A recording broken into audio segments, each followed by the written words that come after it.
Нечисти улици, преполни контейнери, неподнослива миризба. Среде пеколни температури Скопје се дави во смет. Граѓаните се револтирани од неработата на градските служби за кои редовно плаќаат, а не добиваат никаква услуга.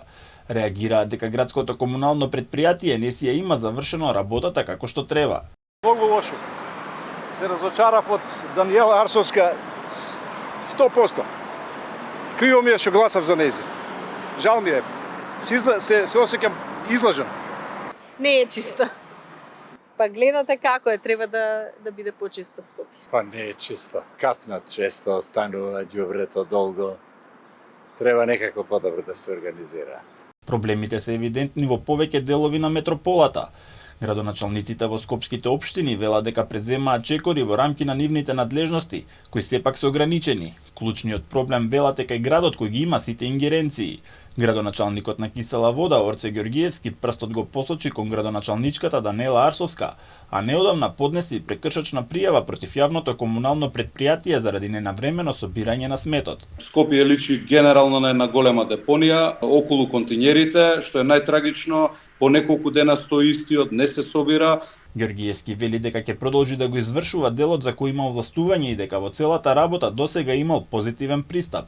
Тој веќе и како председател на ЗЕЛС понудил решение за решавање на проблемот со собирањето на отпадот. Ние повикавме во неколку наврати, јас како председател на ЗЕЛС тоа го поварав, но и Скопскиот плански регион да направиме трансформација, односно да се растури на некој начин, да се подели комунална хигиена на начин што секоја општина би си земала своји обврски. Од градот Скопје пак вината не ја гледаат кај себе. Оттаму велат дека комунална хигиена навремено го собира сметот и дека инспекцијските служби биле секојдневно на терен и активно санкционирале со највисоки глоби. Јавното предпријатие Комунална хигиена секојдневно известува за континуираното и редовно извршување на својата работа, како и дека е невозможно по несовесни лица кои генерираат прекумерен отпад да се собира истиот надвор од утврдениот комунален ред.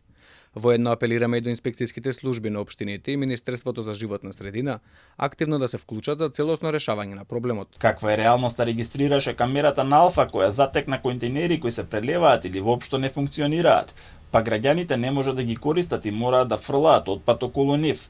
Врие и на социјалните мрежи каде граѓаните прашуваат каде завршуваат милионите евра даночни пари кои ги плаќаат редовно.